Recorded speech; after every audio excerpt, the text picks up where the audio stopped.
estudiada por todos nosotros. Buen día, profe, ¿cómo le va? Buen día, ¿qué tal? Bueno, cuénteme un poco, a ver, ¿quién era Artigas? Cuénteme, en esta fecha tan significativa. Bueno, Artigas a lo largo de su vida fue muchas cosas, ¿verdad? En primera instancia fue un hijo de inmigrantes, de colonizadores que vinieron a poblar Montevideo y las zonas aledañas, terratenientes. Que bueno, que como todo muchacho de la época, ¿verdad? Hijo de propietarios, se crió en ese ambiente, ¿verdad? Asistió a una escuela religiosa, los padres franciscanos. Bueno, era Artigas Arnal, españoles, inmigrantes, que ya llegaban a este territorio con una promesa de tierras y de ganado, porque lo que se quería era poblar, ¿verdad? Poblar el territorio.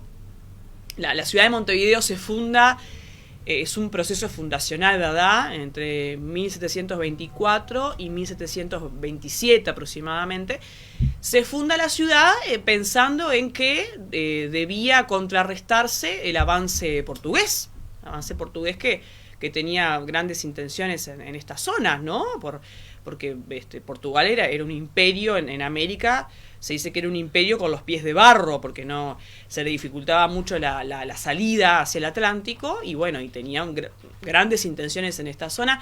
Nuestra historia está muy vinculada con la historia de los portugueses, además de los españoles, muy vinculado todo lo que fue el camino hacia la independencia de nosotros, estuvo muy marcado por la incidencia portuguesa y brasilera después, ¿ah? Incluso después de la independencia hubo una fuertísima incidencia brasilera, con los tratados de 1851, por ejemplo, ¿verdad? Que ahí, bueno, nos arrebataron territorios. Fue ahí donde achicaron el territorio, ¿no? Las tierras del norte y las tierras del este, ahí se establecen los límites con el Brasil, después de que Brasil tuvo una incidencia durante la Guerra Grande, ¿verdad? La Guerra Grande que enfrentó a los caudillos blancos y colorados, ¿verdad? Oribe, Rivera. Bueno, esas alianzas que se tejían tenían después una incidencia porque después de la guerra había que pagar la deuda, ¿no? La guerra de hombres, de ganados. Y bueno, y se pagaba con lo que les interesaba a los brasileños eran las tierras. Eran las tierras, ellos se quedaban con era una frontera móvil, entonces era muy sencillo decir, no, si antes era hasta acá, ahora podemos ir hasta allá, porque en realidad la frontera era móvil, no había grandes separaciones, el ganado pasaba de un lado a otro, los contrabandistas pasaban de un lado a otro, se llevaban el ganado, hombres también, los esclavos, ¿verdad? Iban y venían, entonces era un territorio bastante permeable, digamos, y se pagó, muchas veces se pagó con tierras, lo que nos da cuenta de un nacionalismo atrasado, ¿no? Y en ese marco del Uruguay. Artigas Bueno, y después Artigas primero fue eso, propietario.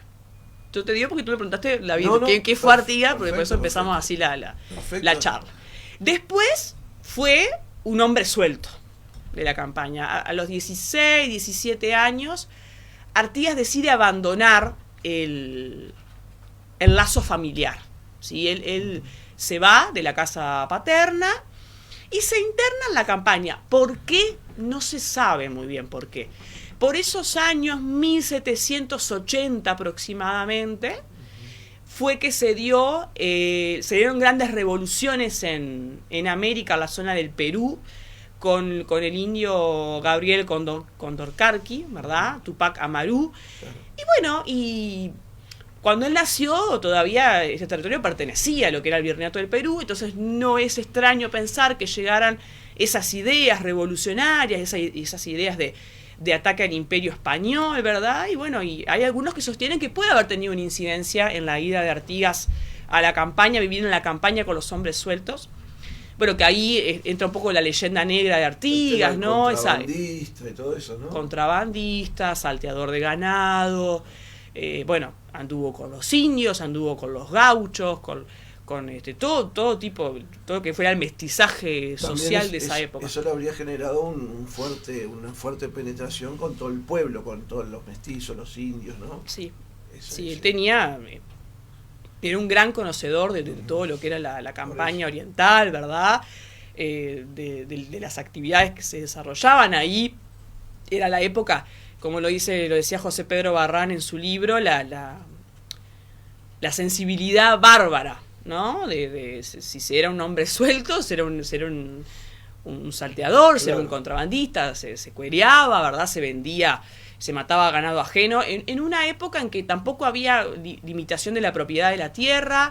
No había alambrado. No había alambrado, muchos propietarios ni siquiera vivían en el territorio, eran propietarios ausentistas, como se dice, y bueno, el ganado se criaba solo, salvaje, y la verdad que no incidía demasiado si se mataba ganado, porque lo que valía era el cuero, además, entonces si se reproducía libremente el ganado, generaba una baja del precio, ¿verdad? Lo que se llama la plétora de ganado, que también son estudios historiográficos, ¿verdad? De la época, que dicen que cuanto más cueros había, esa es la ley de la oferta y la demanda, ¿no?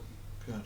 Cuantos más cueros había, menos era el valor del cuero. Entonces, había una posibilidad de vivir de eso, ¿no? Vivir de corear ganado ajeno y demás. En el 1791, es que él se incorpora al cuerpo de Blandengues. Entonces ahí hay como un salto, hay como un giro de 180 grados, ¿no? Se puede decir un cambio de bando. Porque si eras antes contrabandista, claro, y después vas a ser... Se pasa a las fuerzas militares. Blandengue, que es que vas a custodiar la frontera y que vas a custodiar la propiedad, justamente, y que vas a estar ahí del otro lado del mostrador, ¿no? Entonces, bueno, eso también ha sido muy visualizado en los últimos revisionismos sobre Artigas, ¿no? Esa visión de primero contrabandista y te haces amigo, te haces conocido de todo lo que... Y después pasas al cuerpo de Blandengues ya desde otro lugar. Bueno, y después, con todas las incidencias, los sucesos de España y con Napoleón Bonaparte, ¿verdad? Toda la cuestión, es que él, en 1811... deserta del cuerpo de Blandengues. Tenemos que usar ese término porque es un término militar, ¿verdad? No es que abandona el cargo, no, deserta. ¿En qué año fue eso? 1811. 1811. Cuando ya había acá... ¿Estaba en Colonia? Él desde Colonia es que cruza, presta sus servicios a la Junta bonaerense, a la Junta de Buenos Aires, y bueno, y con Blandengues y con hombres sueltos, es que él va a incorporarse a la revolución, y ahí empieza la etapa de Artigas revolucionario. Uh-huh. Otra cosa que hay que decir es que cuando él era Blandengue, estuvo al servicio de Félix de Azara, fue ayudante de Félix de Azara, y bueno, y ahí ayudó también en todo lo que tenía que ver con el estudio de la campaña, ¿verdad? Él conocía muchísimo de las tierras, de los caminos, de los pasos y demás. Y bueno, y el estudio de los principales problemas de la tierra, ¿no? Cómo se podía hacer para que esta tierra fuera provechosa, para evitar esa frontera móvil, ¿verdad? Bueno, y ahí obtuvo mucho conocimiento también. Entonces, bueno, pasamos después al Artigas revolucionario y después al Artigas protector de los pueblos libres. El Artigas que se distancia de Buenos Aires por muchas idas y venidas, ¿verdad? Por muchos... tironeos, traiciones, ambiciones y tratados a sus espaldas. Él termina... El primero fue ofrecerse a Buenos Aires, ¿no? Pedir ayuda a Buenos Aires cuando desertó. Fue a prestar sus servicios, porque en Buenos Aires ya se había iniciado el proceso revolucionario, que involucraba también, éramos parte del virreinato del Río de la Plata, entonces involucraba también a estas tierras, ¿no? ¿Qué iba a pasar? ¿Si iba a jurar fidelidad a la corona, al Consejo de Regencia, o si iba a buscar un camino propio? En Buenos Aires ya habían decidido buscar un camino propio de independencia, y en Montevideo no. Montevideo era realista. Entonces ahí se generó una guerra de la campaña contra Montevideo, ¿verdad? Montevideo realista, encerraban sus murallas con los principales representantes de ese poder españolista, los fieles a la corona.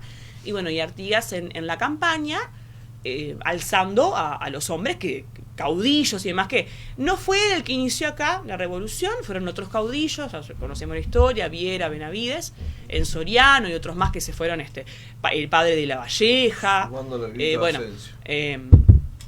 pero él lidera, claro. O sea, ese año 1811 es clave, porque en esos pocos meses él pasa de ser un hombre al servicio de la Junta a convertirse en el jefe de los orientales. A los orientales lo alzan, lo designan como su jefe, en esas contrariedades que hubo con Buenos Aires, y ahí es cuando se da el éxodo, el cruce hacia la Chuy, del río Uruguay, después el retorno a un segundo sitio, después la convocatoria a la Asamblea Constituyente en Buenos Aires, y bueno, las instrucciones del año 13, ¿verdad? Todo lo que es el ideario político de Artigas que se forja. No te voy a pedir que las digas todas, pero ¿cuál era el corazón de las instrucciones del año 13, esa elaboración de ideas que hace Artigas, que tenía, como vos decías bien, como tú decías bien, un arraigo muy grande adentro de la campaña, que debe haber sido cierta gran parte de esa historia negra, porque sí, por algo la gente lo siguió después, ¿no? Obviamente algún vínculo tenía.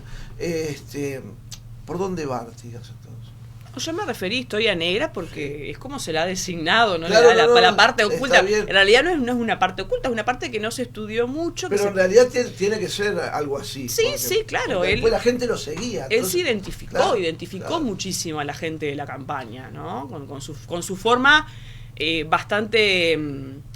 se dice que él, según el contexto en el que se encontraba, era la forma de actuar, porque no había perdido las raíces de un hombre propietario, de un caudillo, ¿verdad? Los caudillos eran propietarios, tenían sus ganados, pero a la vez se había vinculado y había aprendido a conocer a esa gente de la campaña, ¿no? Volvamos a la institución del año 13. Bueno, ¿Qué eran las instituciones del año 13? Las instituciones son todo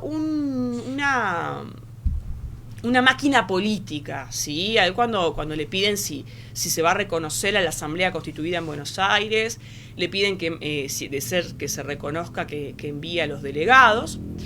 Él convoca a su gente, ¿verdad? Ahí cuando él pronuncia esa frase tan célebre que mi autoridad emana de vosotros y ella cesa ante vuestra presencia soberana, como diciendo, ustedes están acá reunidos, ustedes van a decidir qué van a hacer. Yo soy un mero representante, ¿sí?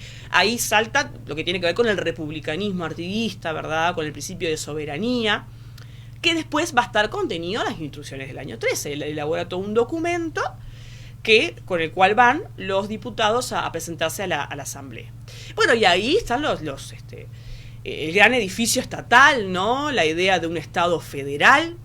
Él no concibió este territorio como unitario e independiente, sino que lo concibió como un Estado federal unido a las demás provincias del Río de la Plata. Ahí él también manifiesta su oposición con Buenos Aires, esa lucha entre centralismo y autonomía, ¿verdad? Y federalismo, porque él establece en esas instrucciones que la capital no debía estar en Buenos Aires.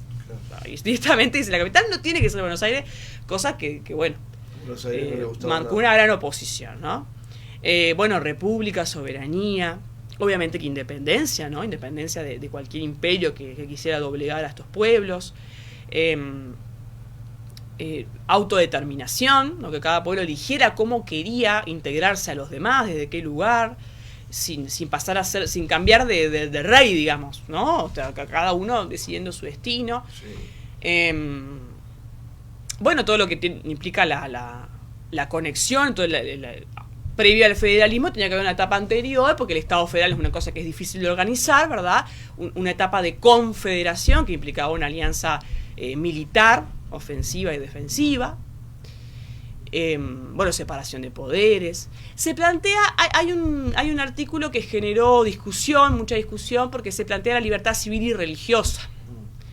El tema de la libertad religiosa no es lo que entendemos hoy en día por libertad de que cada uno decida su credo, ¿verdad? Implicaba una libertad de no sé bien el nombre, cómo sería acá, pero de las iglesias que no fueran dependientes, que tuvieran sus propios propiedades, claro, y financiamiento y demás, pero siempre bajo la religión católica, que era la que había, claro, la que había acá, no existía todavía en este lugar el tema de la tolerancia religiosa, eso, la diferencia de cultos y todo eso, la tolerancia de cultos, eso va a llevar un poco más. Bueno, y eso fue lo que pasó después a llevar a la práctica cuando en 1815 este territorio va a pasar a ser la provincia oriental autónoma. Aparece otra vez el principio de autonomía, ¿verdad? Autonomía del territorio y de la población, ¿verdad? Entonces las instrucciones lo que marcaban era eso, ¿no? La concepción de un Estado federal. Que ya había un ejemplo de Estado federal que era las colonias, las ex colonias norteamericanas, que se habían independizado de Inglaterra después de la guerra, ¿verdad?, de independencia, y que cada colonia mantuvo su independencia y pasaron a ser un Estado federal, con un gobierno central, pero manteniendo el... Entre medio le da autorización a los pobladores de Víbora para que se trasladen a Carmelo, pero también hace un reglamento de tierras. En 1815, sí. Contame sobre eso. Bueno, el reglamento de tierras es una revolución agraria. Concebir, sabemos cuáles son los problemas de la tierra, sabemos que la revolución ha traído muchos problemas, ha dejado a la campaña sin ganado. Bueno, hay que buscar una solución, ¿no? Entonces ahí es cuando él concibe esa idea de los más infelices serán los más privilegiados, ¿verdad? Se expropiaron tierras, ¿de quiénes? Bueno, él decía ahí en el documento, hay palabras que digo así textual porque, claro, porque tienen mucho significado, ¿no? Las tierras se expropiaban de los malos europeos y peores americanos. ¿Qué quiere decir esto? Quiere decir que los europeos, obviamente, que iban a estar en contra de la independencia, claro, y la revolución porque eran europeos. Claro. Pero los americanos eran peores porque, aún siendo americanos, eran realistas. Entonces, claro, peores todavía. Entonces, sí, de ellos, muchos eran emigrados, gente que escucharon revolución y se fueron. Sí. Bueno, de esos emigrados era que se iba a expropiar la tierra y después se iba a repartir. ¿Entre quiénes? Entre los más infelices, ¿verdad? O sea, privilegiando a las mujeres viudas por sobre los hombres solteros, por ejemplo. Un revolucionario total. Sí. Eso fue una revolución, la revolución agraria.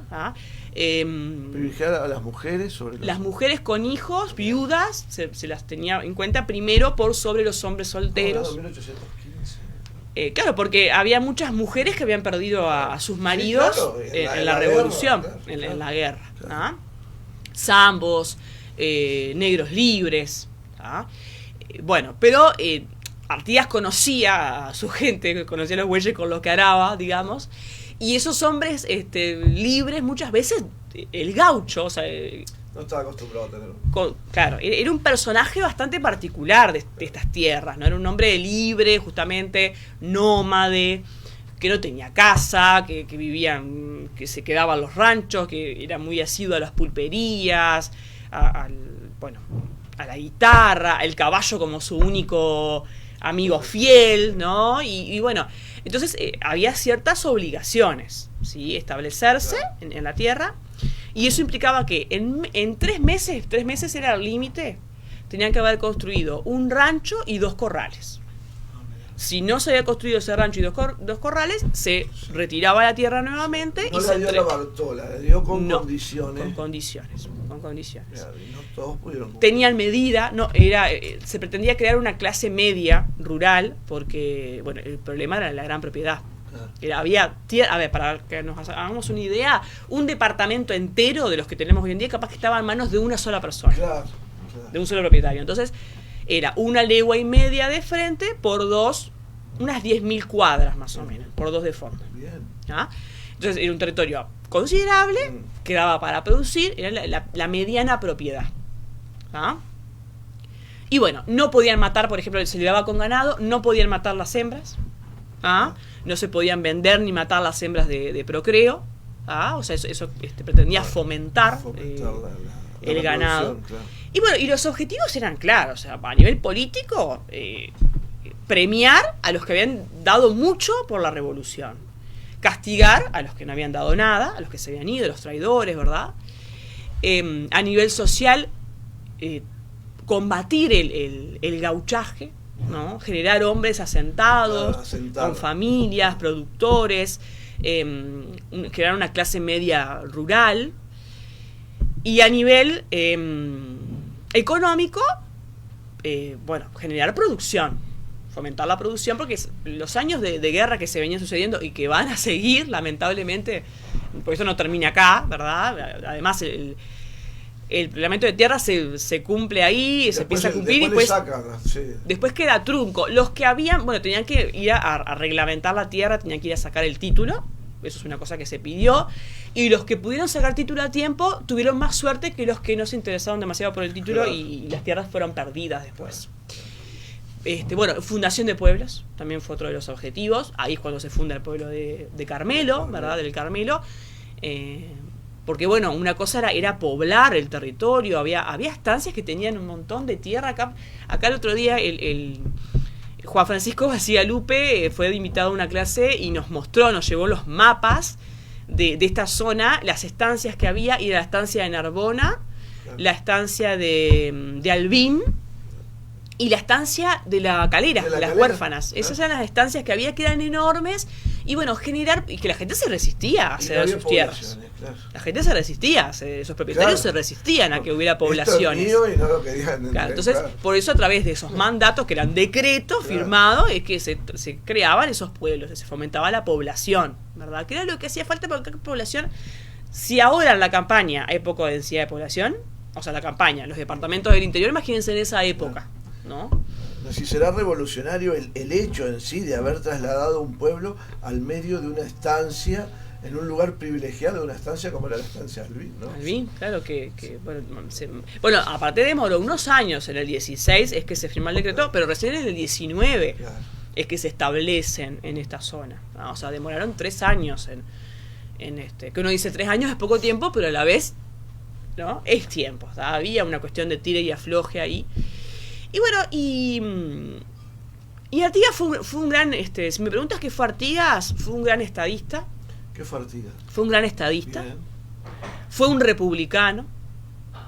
Fue un hombre que luchó por la soberanía de los pueblos, por ese término autodeterminación de los pueblos para mí es clave en todo este proceso, porque si vos entendés que los pueblos tienen que autodeterminarse, estás hablando de soberanía, estás hablando de lo que después se traduce en lo que es la democracia, decisión, ¿verdad? Propia, por elección, ¿no? La autonomía atrae eso, ¿no? Porque no nos olvidemos que en Buenos Aires había sectores que eran monárquicos, claro, que querían designar a un rey, y si era de la familia europea mejor. Entonces, no, acá soberanía, autodeterminación, libertad, independencia, no vamos a agachar la cabeza a ningún imperio que venga, vamos a unirnos entre nosotros, porque esa idea de la unión hace la fuerza del sistema panamericano, ¿verdad? Las antiguas colonias habían crecido dependientes de un imperio, no se van a independizar, no se van a desarrollar atomizándose, ¿no? Generando cada uno una célula aparte, egoísta, no. Tiene que ser a través de la unión, y por eso marca el sistema de confederación, después el sistema de federación. Sabía que estas tierras no se iban a liberar fácilmente del yugo expansionista de los imperios. De hecho, ese yugo es el que lo corre. Claro. Ya en el 1816, empezaron las invasiones portuguesas. En el 17 estaban marcando el territorio, hasta el 20 que él se va. Además, ¿por qué se va? Porque un día decide irse para Paraguay y no volver nunca más. Él no decide. Él se va perseguido. Se va perseguido por Ramírez, el de Entre Ríos. Y el correntino también se le había dado vuelta. Entonces él se va perseguido, traicionado. Su lugarteniente acá. Montevideo nunca tuvo una relación cordial con Artigas. En Montevideo había un cuerpo ejecutivo que trabajaba ya a espaldas de Artigas, ¿verdad? Y bueno, y caudillos como Rivera, por ejemplo, que escriben una carta pidiendo que lo maten, diciendo que había que matar a Artigas. Bueno, entonces él se va disparando con caballos, con unos pocos hombres, hacia el Paraguay, logra entrar al Paraguay, pero ahí se queda. Era como un pajarito en una jaula. ¿no? Sí. Lo tuvieron retenido un poco también, ¿no? Él estuvo cómodo, pero estaba como prisionero, digamos. Sí, a ese lo trató, se le dio lo mejor. Se le dieron, hay estudios recientes que hablan de las ropas que recibía, ¿no? Que eran ropas de un dirigente, ¿sabes? Eran ropas de lujo, recibió una pensión, se le da una quinta, pero mientras estuvo vivo Francia, hasta Gaspar Rodríguez de Francia, hasta 1840, él va a estar allí y prácticamente incomunicado. Francia nunca lo recibió. Francia sabía lo que Artigas había ido al Paraguay. Él sabía que si se reunía con Artigas lo iba a querer convencer de darle hombres y darle dinero para seguir la revolución, para volver armado acá y recuperar los territorios. No sabemos qué hubiese pasado. Claro. Paraguay nunca se quiso aliar con esta parte, desarrollaba un estado autónomo, ¿verdad? Y autosustentable, diríamos hoy, ¿no? Sí, claro. Y no quería inmiscuirse, y justamente, miren, lo fueron a buscar al Paraguay, le hicieron la guerra en el Paraguay, justamente para quitarle territorio. O sea, si sabría Paraguay lo que le esperaba, ¿no? Si llegaba a perder una guerra de independencia. Y bueno, y espera, en el 40 muere Francia, va a estar un tiempo prisionero ahí, hasta que López asume la dirección de Paraguay. Ahí lo van a llevar a la quinta del Ibiray, en Asunción. Ahí va a pasar sus últimos 10 años y va a morir en 1850. No quiso volver, lo fueron a buscar, no quiso volver. Y mirá lo que son las cosas, que en 1855, a solo 5 años de su muerte, es que traen sus restos, los repatrian para acá, para el Uruguay, para meterlos estuvieron abandonados, ¿no? En la aduana, en la aduana de Montevideo. Décadas estuvieron los restos de Artigas ahí. En el depósito de aduana estuvieron guardados décadas. Sí. Hasta que son rescatados y llevados ¿a dónde? Bueno, va a estar en el Panteón Nacional, por lo que estuve indagando, y después le van los militares lo van a llevar al regimiento de caballería, hasta que se realiza el mausoleo de Artigas, que está en la Plaza Independencia. En 1977 se hace el mausoleo, ahí se lo lleva. Bueno, si ustedes conocen el mausoleo, si la audiencia conoce el mausoleo de Artigas, sigue siendo un lugar muy frío, sí, ¿verdad? Sigue siendo un lugar muy frío, no lo caracteriza para nada la figura de Artigas. Y bueno, lo hicieron los militares, ¿ah? en la dictadura. Después, en el 2012 se refacciona ese mausoleo y se le agregan las frases célebres que todos conocemos de Artigas, 5 frases célebres, porque los militares hicieron el mausoleo a un general, como una figura militar, pero no como una figura subversiva. Y Artigas, de sus ideas para los militares eran subversivas. ¿Ah? Entonces, esa frase, mi autoridad emana de vosotros. Esa frase no estaba. No estaba. La frase no estaba. Había hechos como aislados, sin demasiada explicación de la vida de Artigas. Batalla de las piedras. Claro, el éxodo. Claro. Que recuperaban esa figura militar, claro, sobre todo. Porque los militares lo que hicieron fue reivindicarse. Cuando crean el año de la orientalidad, lo que hacen es reivindicar los valores militares de la sociedad. De haber ido llevando la bandera de todas las escuelas del país. Fuimos a desfilar a Montevideo con las banderas cuando se hizo el obelisco famoso, ese asqueroso ahí en la Plaza Rivera. Increíble. Bueno, el mausoleo de Artigas debería estar, a mi entender. Estuvo, sí. Si me preguntan a mí. No, porque Tabaré Vázquez tuvo un proyecto de hacerlo frente a la Plaza Independencia, en un lugar aparte, y no le llevaron el apunte. No prosperó. Pero eso no debería estar ahí. No debería estar a mi entender, mi humilde opinión, es que no debería estar en Montevideo siquiera, porque ¿estar en Paysandú? Montevideo fue una ciudad que muchas veces le dio la espalda a Artigas. Muchas veces. Un sinfín de veces, de ocasiones. Fue la gente de la campaña la que reivindicó a Artigas. Y sí, yo creo que Los restos de Artigas deberían descansar en Paysandú. En la meseta. Cuando uno va a la meseta, cuando uno está allí, es cuando uno siente realmente el legado de Artigas. ¿Ah?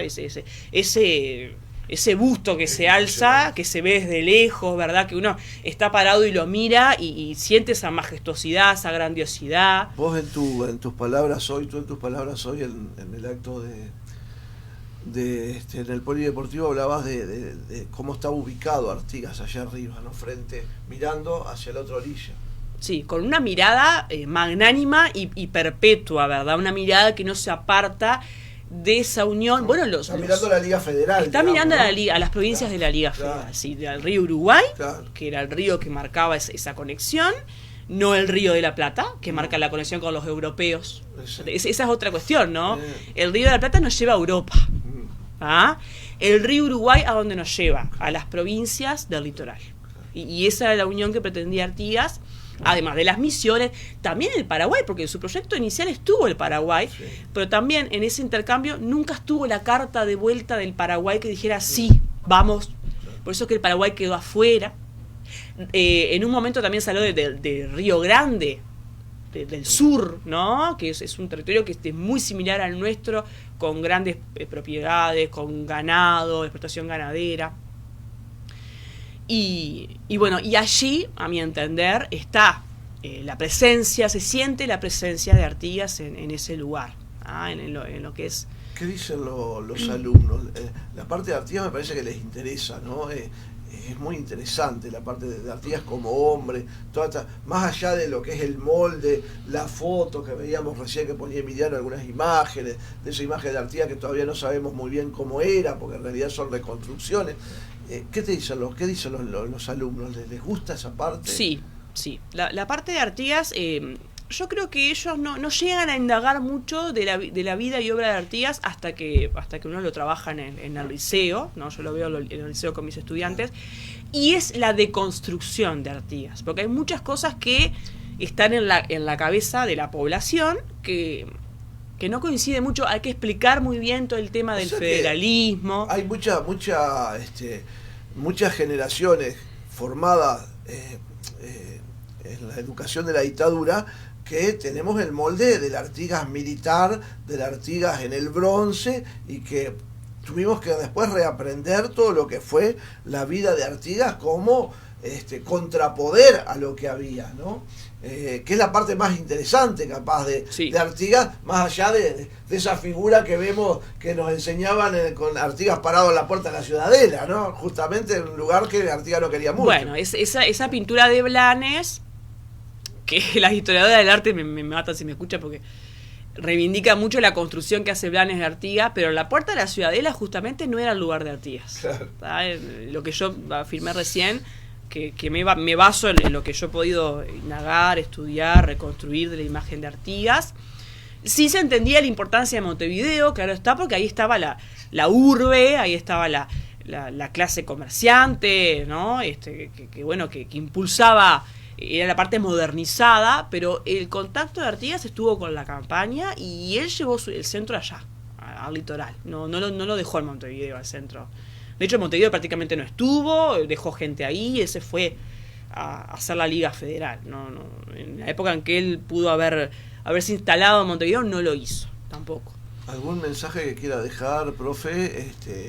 Esta charla muy interesante que ya la comprometemos para que venga, no sé qué cae el 25 de agosto, pero si cae un día entre semana y tenemos programa, la vamos a invitar también para que nos hable. No sé si no cae viernes, de la me parece. Declaratoria de la Independencia. Pero bueno, ¿qué nos quiere dejar como mensaje sobre Artigas? Pero que Artigas es un estadista sumamente reconocido, no solamente por nosotros, o por las provincias argentinas que lo reivindican como argentino también, que lo pelean como argentino. Lo recuerdan mucho más que nosotros. Que lo recuerdan muchísimo, que allí hay muchos bustos, hay calles, hay de todo con su nombre. Sino que también es reconocido a nivel internacional. En esa disputa de dónde iba a terminar Artigas en sus días, ¿verdad? Hubo una lucha por ver quién se lo llevaba a Artigas. Se lo querían llevar los brasileros, querían hacer una tregua y llevárselo para el Brasil, y se lo querían llevar los estadounidenses, para allá, reivindicando ese nexo con el federalismo, ¿verdad? Entonces, es una figura que no podemos perder de vista, que va a dar para seguir revisando muchísimo más en la historiografía, porque es una figura que no está acabada todavía. La historia es una revisión perpetua, ¿verdad? No hay una verdad. En la ciencia siempre es así, ¿no? Aparece un dato nuevo que te cambia, capaz que todo lo anterior. Entonces, que sigamos indagando, que sigamos interesándonos por la historia de Artigas, que a pesar de los 259 años que han pasado, sigue siendo una figura clave, y creo que incluso pensando en la actualidad de los países americanos, ¿no? Traer el ideario artiguista es muy importante para pensar también en la unión, que muchas veces estamos cada uno en su chacrita, ¿verdad? Los países, y tenemos un presidente que dice que puede trabajar a espaldas del Mercosur, por ejemplo, cosa que es totalmente equivocada. La unión es muy importante, sobre todo para los países que crecimos en el colonialismo y que no en vano nos hicieron dependientes. Profesora, muchísimas gracias. Profesora María Frache, muchísimas gracias por su participación, por su presencia. La esperamos entonces para el 25 de agosto hablar un poco de la declaratoria de la independencia. Está el 18 de julio también, en el medio, pero... Está el 18 de julio en el medio, no, está bien. Creo que caen vacaciones, me parece, en receso de exámenes, pero veremos si no cae. Si no tengo examen ese día, si cae entre semana, por eso no la quise, porque es una época muy especial para los docentes. Pero quedan pocos feriados ya, pero feriados históricos quedan pocos. Podemos aprovechar también para hablar de la Constitución. Muy bien, volvamos a una pequeña pausa comercial y volvemos.